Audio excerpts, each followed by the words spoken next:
something out that needs to be edited.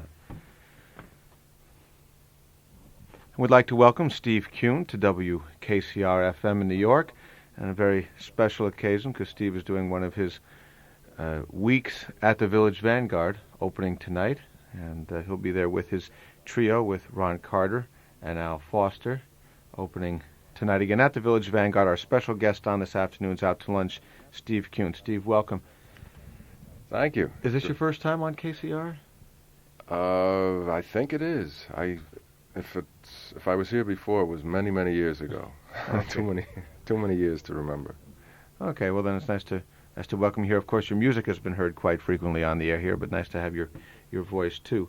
Well, we're really highlighting two different things, and that's that A, you're opening at the Vanguard tonight, and we'll be there through Sunday night, and also the new record on Black Hawk Records called Life's Magic, the Steve Kuhn Trio with Ron Carter and Al Foster. Who is that on the cover? There's a little child on the cover. It could have been me. It wasn't, but it could be. When I was that age, that was the color of my hair. I was sort of a towhead, as they call them. It was taken just a couple of weeks ago on a beach in San Francisco. It was something that I sort of wanted on the cover, that sort of idea of the life's magic. And there's a child sitting on the beach, and the water is coming up very close to him. And there's a sort of very simple and yet beautiful thought there, I think. And I think that sort of has the feeling that a lot of the music that we do on this record. All right. It's very similar, and I was very pleased with the way the cover came out. It's a beautiful cover.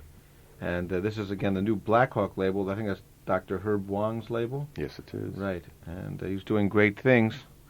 And certainly glad that you're part of it so we can have this record. This was recorded 5 months ago, March 28th to 30th, 86. Do you do 2 weeks a year at the Vanguard, or 3 weeks, is it? It depends how the months, it's 2 to 3, depending on how it works out. I'd like to share some of this music with the listeners, then we'll come back and talk with the man at the keyboard, Steve Kuhn. Little Old Lady. Now, I first heard this tune on the a John Coltrane record. Me too. Is that how you came to it, too? Mm-hmm. As a matter of fact, when I worked with Coltrane, we played it. And it's right around the same time period, I guess, 59, 60. Mm-hmm. Right. And I just have always loved it. It's very simple. It's sort of like a nursery rhyme in a way. And yeah. It's a Hoagie Carmichael song, which a lot of people aren't aware of. And it's not that well known, actually. But I've always enjoyed playing the song. All right, we'll listen to Steve Kuhn and the trio with Ron Carter and Al Foster, Little Old Lady.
Live at the Village Vanguard, our special guest Steve Kuhn, again on this afternoon's Out to Lunch here on WKCR FM in New York, 89.9 on your FM dial.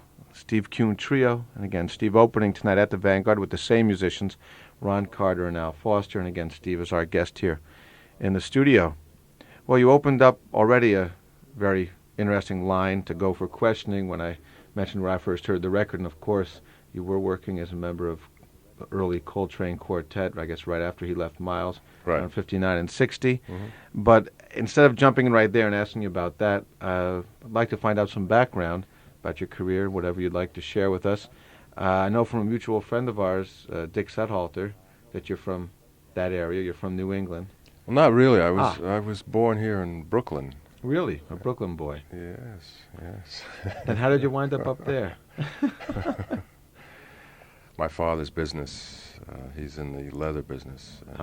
He had to, his business took him to Boston. Actually, we moved from Brooklyn to Chicago, and I lived there for 3 years when I was very young. And then we moved to Boston in 1950, where I wound up going to junior high school and college up there. And that's where I met Dick in high school. We were both at Newton High School. I see. In the mid-50s. How did music start for you? I mean, how did you wind up at the piano, and at what point did it begin to be obvious to you that it was more than just something you were doing possibly to please someone else?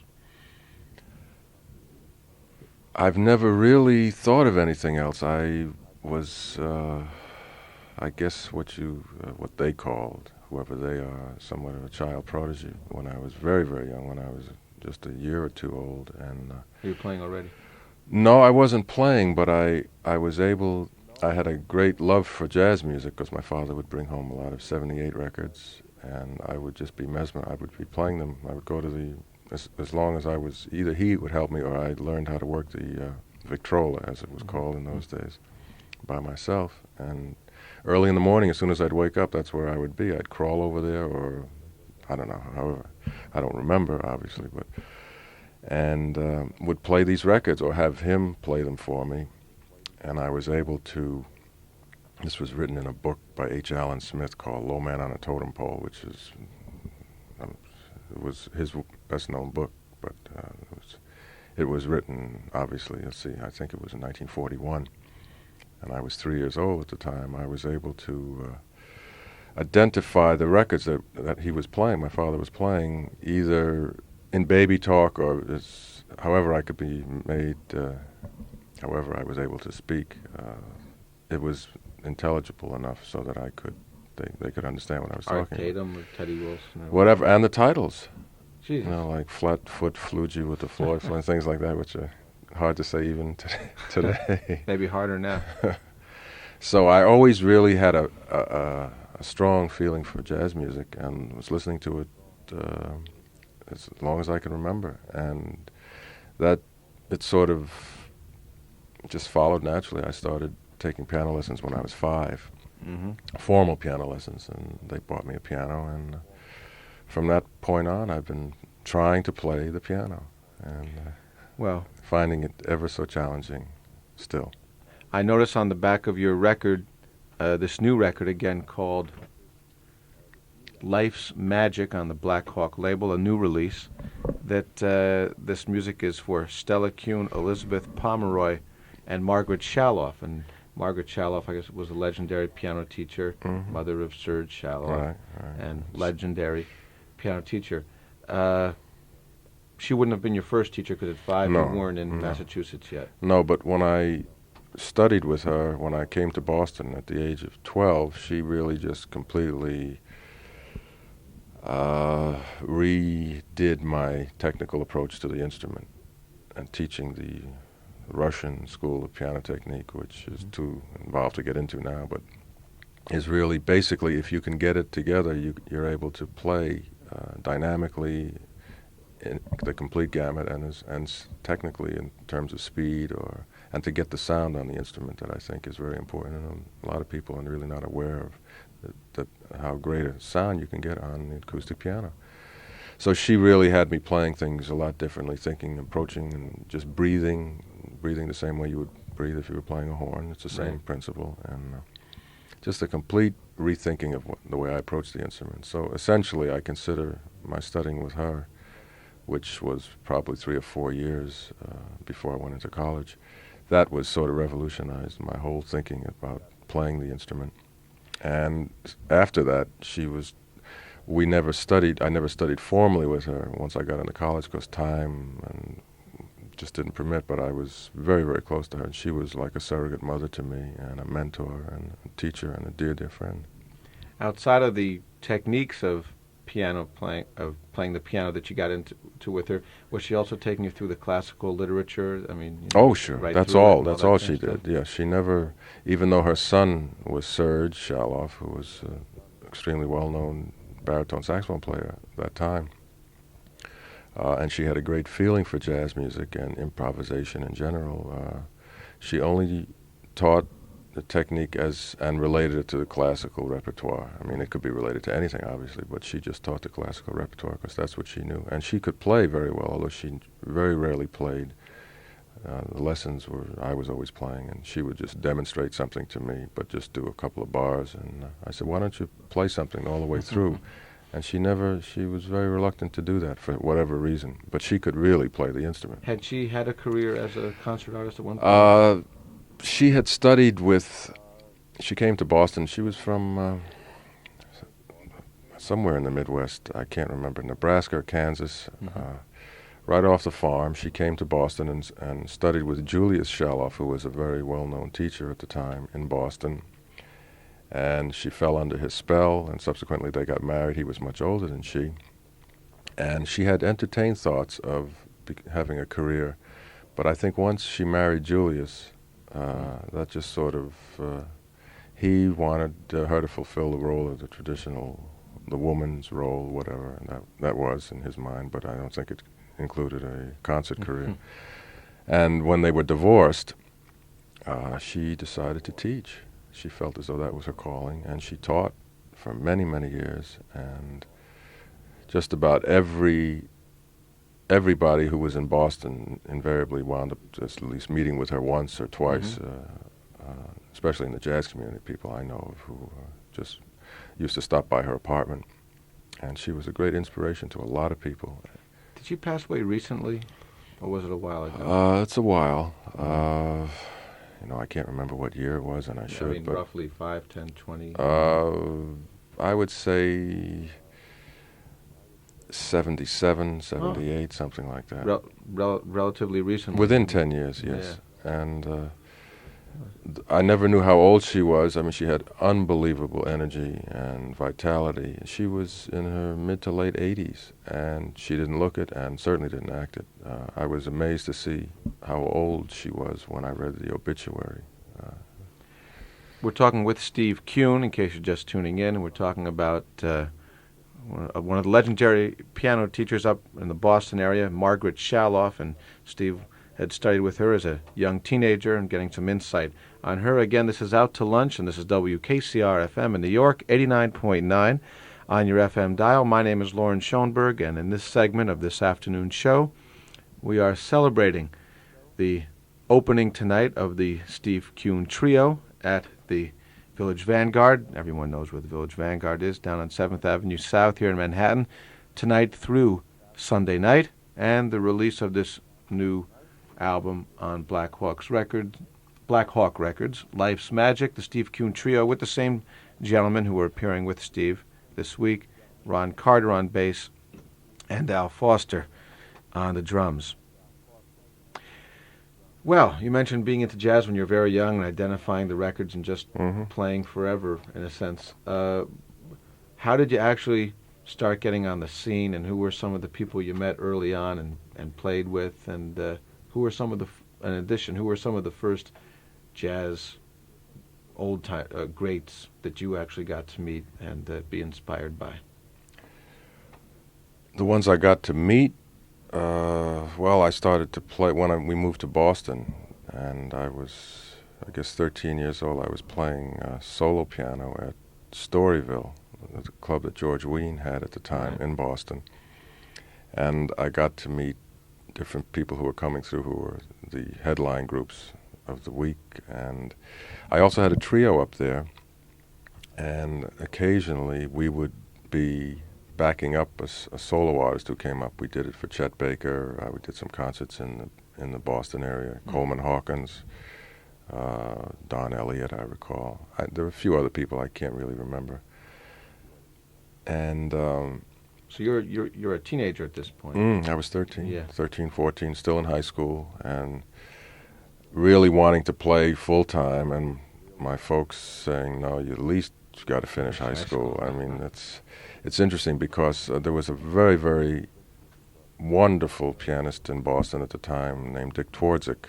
My next question. Right. And Dick was working with Chet Baker at the time. I was 14 or 15. And he had some problems with drugs. And he was supposed to go to Paris with Chet Baker to do a tour. And he called me. Now, I was, as I said, 14 or 15 years old. He called me and he asked me if I would go with Chet Baker to Paris to do this, to fulfill this commitment of 2 to 3 weeks. And of course, I would have loved to have done it, but my folks absolutely said, "No, you can't take you out of school, and you have plenty of time the rest of your life to do this. You really." And consequently, or subsequently, Dick went over with Chet, and he died there of an overdose, complications and whatever. And I always think, well, had I gone, but of course, it would have happened somewhere else. Right.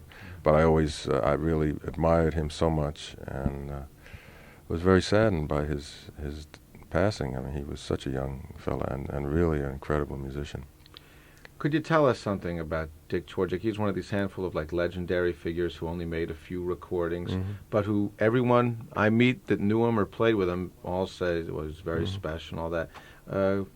At a distance of probably 30 years now, could you tell us, just try and get, for those of us that never heard him, give us a glimpse of what made him special?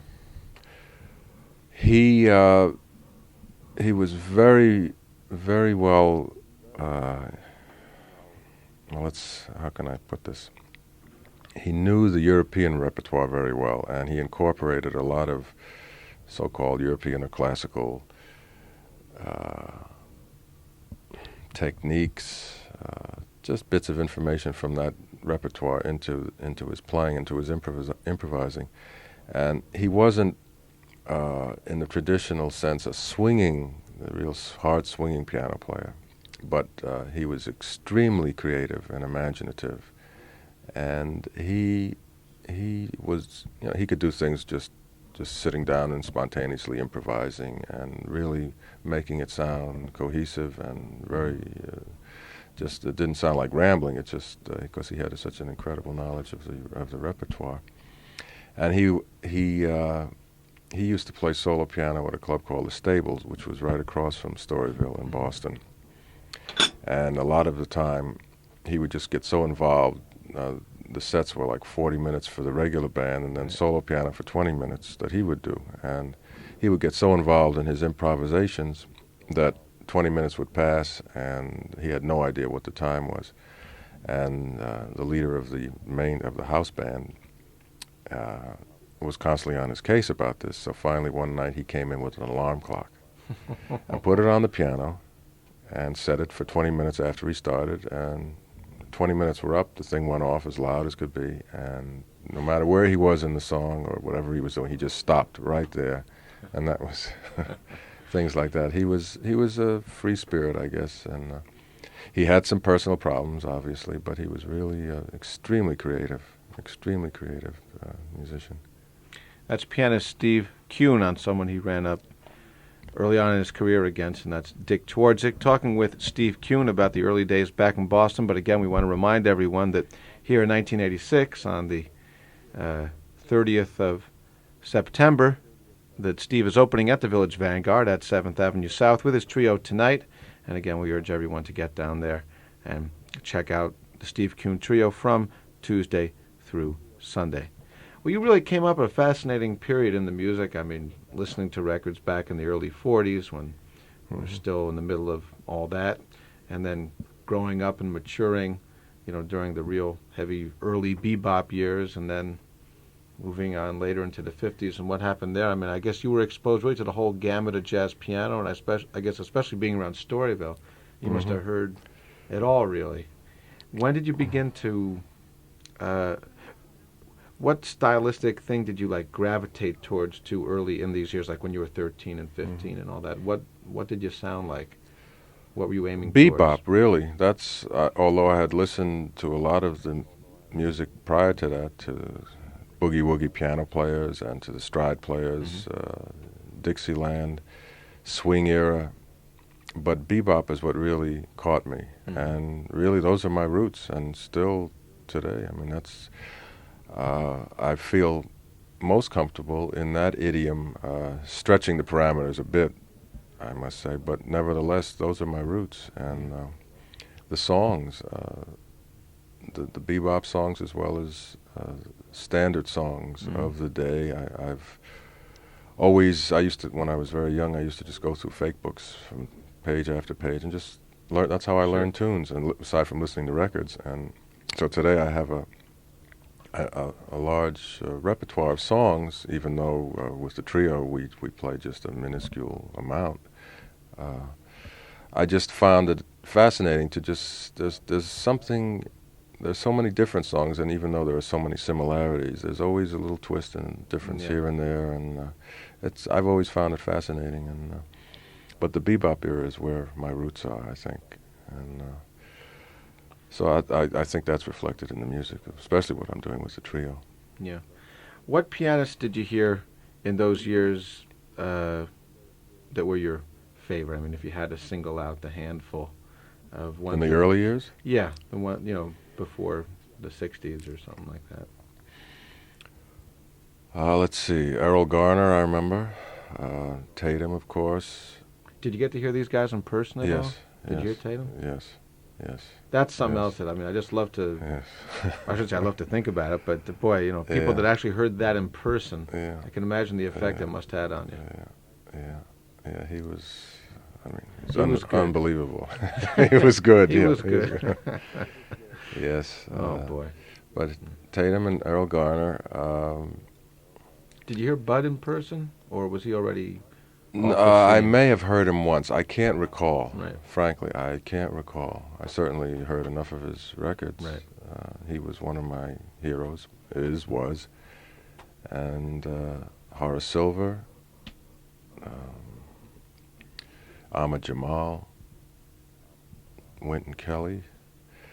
It's hard to remember everybody. Going over the list of names. But and of course, not only piano players, but Bird had incredible influence. Did you get to hear all those guys? Like we mentioned, Miles and Lester and Charlie Parker and all them in person too. Yes, because if I didn't hear them in the clubs, they would come through with Norman Granz's Jazz at the Philharmonic, and invariably they would come through once or twice a year to Boston, and I would go to the concerts in Symphony Hall. My father would take me, and so I was able to hear most of them. Right. So getting back to the chronology of your career, so here you are studying with Margaret Chaloff and doing gigs with all these musicians, the age 13, 14, 15. I take it you finished high school at 17 or 18. What happened after that? I went to college. It was somewhat of a conflict for me because I wanted to go, as soon as I finished high school, I wanted to come to New York and play and to get on the scene. But for some reason, I was accepted at Harvard, and I thought, well, my father urged me to go, my mother, and I said, okay, I'm going to try it and see if I can get along. And I managed to get through the 4 years with a fairly decent average, but I was working a lot at night. I had a trio, and I would miss classes in the morning because I would be up late the night before. And, Sure. And it was always a conflict, and in hindsight, of course, I wish I had spent more time in the study end of it, because there were so many great teachers there, and I just really didn't take full advantage of it. But at the time, my mind was really elsewhere. I was torn between playing and studying. And what was your major? Strangely enough, music. Oh, really? But in I didn't, I every didn't know under they had a music yeah, major. they As do. silly as They that do. might seem, I didn't know that. But every undergraduate has to major in something. So I majored in music, but that amounted to, I think it was 6 courses in the 4 years. Basically, I got a BA in liberal arts with a major in music, but it didn't really amount to that much. The music department there was very good up until they recognized music up until the beginning of the 20th century, and then after that it was difficult because the teachers, the professors there really certainly had no use for jazz music particularly, and contemporary 20th century music it was difficult. I was sort of the black sheep in the department. Although I did, my last year study was Walter Piston, which was very nice because this was his last year there too, and he was very relaxed, and we studied, the course was 20th century techniques, and we just wrote, he gave us assignments 1 a week to write in a certain idiom. Yeah. And it was very nice. That was, for me, the highlight of the music department. Sure. Of the 4 years that I was there. But I took a lot of other courses too, philosophies, English, languages, and things like that. In your playing of the repertoire back in those days, what did you play in terms of the modern 20th century piano repertoire on piano? I mean, were you playing Stravinsky things on piano or Not really, no. I got hung up with Debussy and Ravel, and my man. didn't go much beyond there. And Yeah. I listened to a great deal of the so-called more contemporary stuff, but basically I didn't really perform anything beyond there. I had studied with Margaret Shaloff. We had worked on the Prokofiev Third Piano Concerto, which is fiendishly difficult. And I did perform the third or first movement, I can't even remember now, with the Boston Pops when I was in high school. But I didn't know this. no, well, I never asked you. it's hard to remember back that far, but but it was those are the French Impressionist composers really captivated me, and still do. We're talking with Steve Kuhn, finding out a lot about a fascinating musician and his early background. And right now we're going to go back to the new album on Black Hawk Records and listen to an original called Ola into Trance.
in tune audience you had there to wait to that last note. Mm-hmm. That's amazing.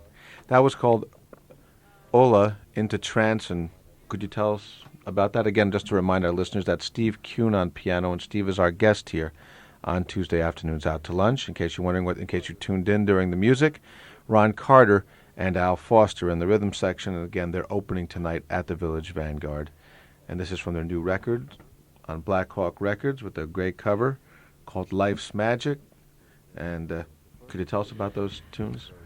The first, I just did a very short reading of an original of mine called Ulla, which I dedicated to the memory of a very talented Swedish actress, Ulla Hallin, comedian and actress who left the planet much too prematurely. When I was living in Sweden, as a matter of fact, she passed away. And I hadn't titled the song, and she was going to sing, actually, because I'd written lyrics to that particular song. She was going to sing them in a musical comedy that was, which of course never came to pass. So I just named the song for her, called it Ulla. But it was a very brief excerpt from that. And then that segued into a song of mine called Trance, which I originally recorded 10 years ago on ECM Records, which actually is the title of the album, right. And I've re-recorded it and playing it differently, of course, with the trio.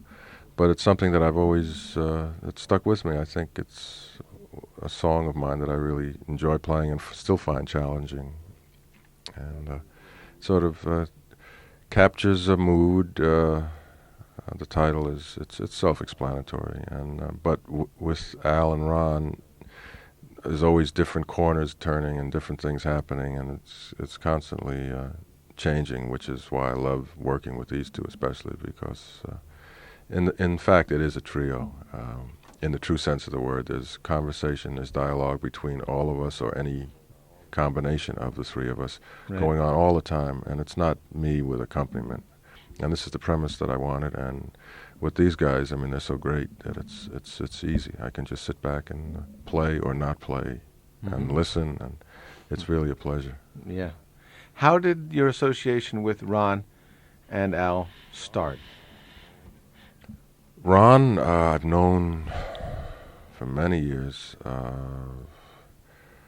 There was a record I did with the late Gary McFarland called the October Suite, and Ron was the bassist on that. I can't recall if we had worked together before then, but I certainly knew of him. We almost worked with Miles together. I remember the time after Winton and Paul and Jimmy Cobb, and when Miles was about to change bands and subsequently got Herbie and Ron and Tony, that Ron had asked me if I was interested in joining Miles at the time, and I was with Stan Getz. And in those days, Miles was extremely unpredictable. He would book work for the guys, and then he'd never show up, and they would have to fly. They'd go out to California and be stranded there, and I just really was a little leery about doing it. I think hindsight said now I should have, obviously, but I was happy working with Stan Getz, and I just didn't want to take that chance. So that's, I think, around that time I had met Ron. We'd worked together in different situations prior to that, but he's always been just one of my all-time favorites. And we've done some recording together over the years, a few albums.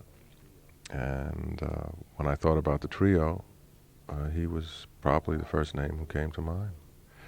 Al, on the other hand, I wasn't that familiar with his playing, but I'd been hearing so much about him, and I finally got to hear him in a couple of different contexts, and really just fell in love with the way he plays, and just his whole, I mean, he has such incredible intuition and sensitivity, and can swing his ass off at the same time, so, and he's such a sweetheart. They both are, as a matter of fact, but, and I know they had done some work together in different situations, so it just seemed, if I had my choice of who I wanted, those were the people I would choose, and that's the way it came to pass. And what a special thing to have the opportunity twice or three times a year to do a week at the Vanguard with these people. a great thing. And in fact, this record, Life's Magic, that's just out on Black Hawk Records, is recorded with Ron Carter and Al Foster live at the Vanguard. And we were remarking off mic about how phenomenal the actual fidelity is outside of the music, what a remarkable job they did of recording it. Yes, the engineer, David Baker, I think, did a wonderful job. It's direct to two-track digital. There's no mixing. Right. It's a very minimum amount of editing done because we recorded over 3 nights there. Basically, the takes are whole and complete as they stand. And the recorded sound, I think, is really quite something. Before we heard the last selection, we were talking with Steve Kuhn about his early years and about people he met in Boston and early working situations. And then you mentioned about this trio not being just piano with bass and drums, just going along nicely in the background. And that brings up another avenue about music that I'd like to discuss with you. And, of course, you had a tremendous background in quote-unquote classical music and playing these pieces. And it's obvious that your approach to jazz is not one of someone just sitting down playing the melody to a tune and then going off in any number of kind of half-memorized things on chords and then playing the melody at the end and trading fours and doing the standard running around the mill. Who did you turn to listen to it in jazz? Who did you feel also had kind of a compositional sense as you've developed over the years in jazz in your own playing? Outside of the classical music you're playing on the piano, where did you turn to in jazz to appreciate those things? That's a crazy question. Well, the way I phrased it's it, no. It's as a matter of fact, in the notes to the album, Stanley Crouch talks about that very thing, and he mentions Thelonious Monk, Bill Evans, and Ahmad Jamal. Right there it is. Right. And I would say those people certainly were influences on me, and just the way they approached trio settings or compositionally, as well as I'd have to think a bit about larger ensembles, but of course in the European literature there's any number of references, but in the jazz sense, in the trios, those are the 3 names that come to mind, as Stanley suggested and wrote so well in the notes. Great liner notes by Stanley Crouch. They really are. He really very happy and thankful for what he did. But basically the approach being compositional rather than having the piano with accompaniment. And they all, these Monk and Bill and Ahmad, had this in their trios. They really incorporated this kind of conception. And it's something that I think really is a trio. I've always wanted this, and with these players, it's easy, very easy. Now, I'd like to find out about some of the people you play with. You mentioned playing with Stan Getz, and I know that while you're playing with Stan Getz, sometimes the bass player was Scott LaFaro. Yes, Scott was also with Bill Evans at the time. Right, he was shuttling back and forth, but he was with us just the week before he died, and there's a recording of that, as you probably know. Oh, at Newport. Yeah. Yes. I think one of those bootleg records. Yeah, on the bootleg label. Right. Yeah. As a matter of fact, we were working in right after that. That was Newport in '61, and the week right after that, we were working up at Saranac Lake, and Scotty was supposed to do that job, but couldn't because he wanted to help his mother, who was moving. They lived upstate New York, not too far from there. Like Geneva? Canandaigua, around there. And his mother was moving to California, and he was helping her just pack and everything, and so he asked Stan if he could take the week off, and Stanley said, fine, and we got Jimmy Garrison. So the first or second day of the job up there, we were in our rooms, and Stan called me on the phone. He says, Jack Whittemore just called me, and he said he heard over the AP wire that Scotty was killed in an automobile accident. And I ran down to his room, and neither of us could believe it, but and it was confirmed, and it was just awful. Roy Haynes was with us at the time. Actually, I think Henry Grimes was the bass player that week. I can't remember. It was either Garrison or Henry Grimes, but I remember Roy and Stan and I, and we went to the funeral, which was in Canandaigua, which was, I don't know how many miles. I can't remember. We left early one morning, and in order to get back for the job that night, and today it's still hard to believe. He was such an unbelievable talent. And he was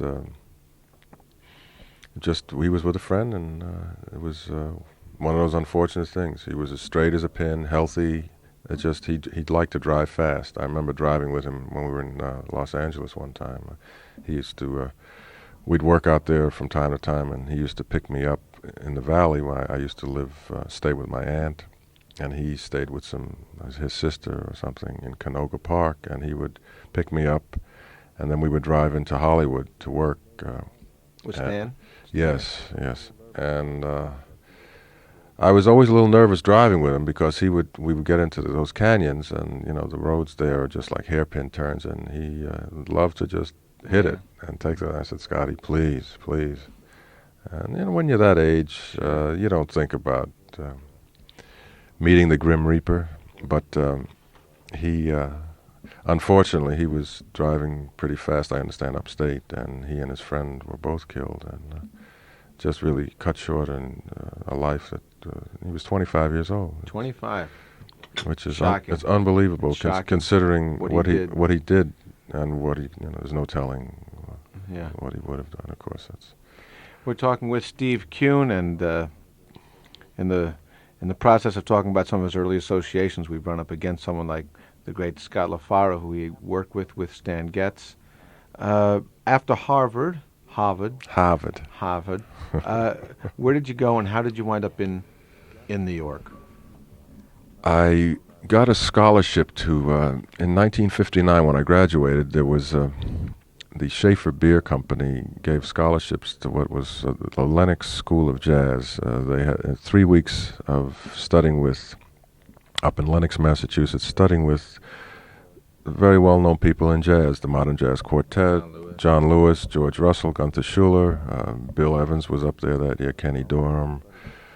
And I got a scholarship to study there free for 3 weeks.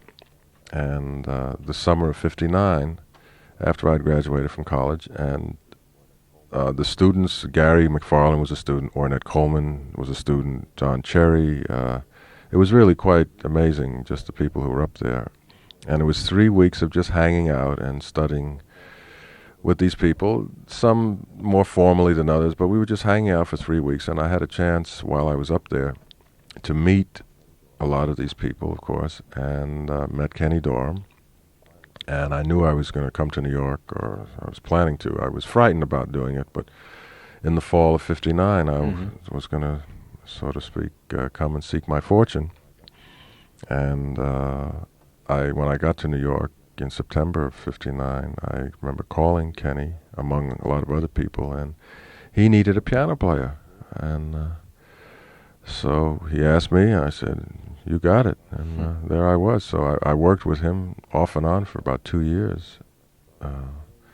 But that's how I got started in New York. But I was really very leery about it because the thought was really frightening. Just knowing, I mean, I guess when you're leaving the home of your parents, even though I'd been away at school, but nevertheless I was still very attached to them, and leaving the nest. Exactly, and feeling a lot of intrepidation, but yet knowing I had to do it. I remember my father came down to New York with me, and I checked into the Bryant Hotel, which is one of your not so nice hotels, but not one of the 4-star hotels. And but the monthly rate was reasonable, and that's where I stayed when I first came to New York, and then started working with Kenny about 2 weeks after I got here, which was quite fortunate. Was that kind of intermittent work when he had a gig? Right. Who else was in the band with Kenny at that time? Well, Charles Davis was playing baritone saxophone. The bassist was, for the most part, Butch Warren, who's now in Washington, and the drummer was a fellow named Buddy Enlow. But that changed also. I mean, in Was Jimmy. Al Dreer's there? No, not at that time. No, there was a fellow named Clayton Pinkney, whom I've not heard of since. Did some work, and I can't remember, Jimmy Garrison and Paul Chambers. They did occasional things that we were doing. Well, that must have been quite a thing working with a bebop master Mhm. like Kenny Dorham, Right. and then in the rhythm section getting to play with great Mhm. bass players and people like Oh, that. yeah, I was. It was very, very good for me in many, many ways. I really got thrown into the cauldron, as it were, right away. I guess I have to ask, how did the gig with Coltrane come about? I had heard that he was leaving Miles, and I'm basically very shy.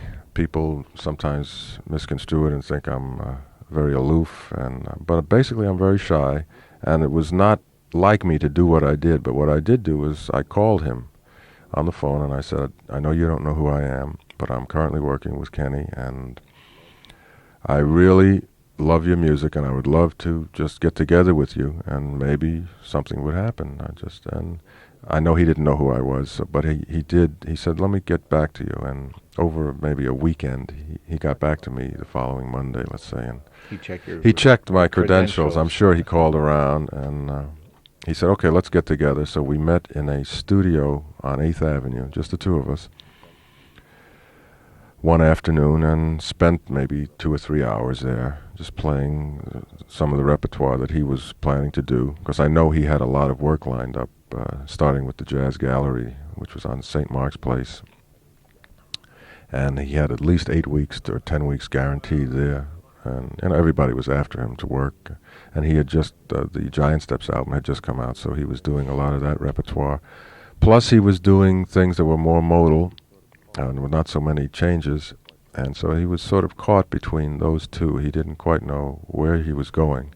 Ultimately, he went into the, obviously, freer, less harmonic kind of things, but he didn't know at that time what he wanted to do.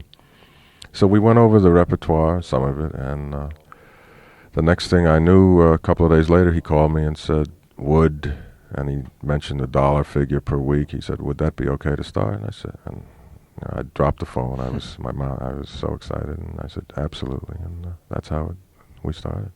Well, I'm going to do an awful thing. I'm going to put the hold on it right there. Good. And I hope you'll understand that I have to. And right there, with that great thing that happened there, and even more important than your association with John Coltrane, the rest of your career as a mature artist, maturing through the 60s and 70s with a great recorded legacy that I'd like to share with the listeners. Right now, I'd like to put a hold on it and invite you, Steve Kuhn, back to KCR next time you're at the Vanguard, probably next spring or whenever the heck it is, or anytime you're doing anything in New York, you want to come up to the station, we'll pick it up there and go ahead. Okay. Okay? That's a deal. Okay. Again, thanks to Steve Kuhn. And again, the big news is that right here on September 30th, 1986, the Steve Kuhn Trio is opening at the Village Vanguard on 7th Avenue South with Ron Carter and Al Foster, opening tonight, Tuesday night, and we'll be there through Sunday night for a very special engagement. And again, the new record on Black Hawk Records called Life's Magic, the Steve Kuhn Trio. And we heard a few selections from that. All right now we're going to go back to the studio and hear some more music, and we'll be back in a few minutes with more jazz here on WKCR FM in New York, 89.9 on your FM dial.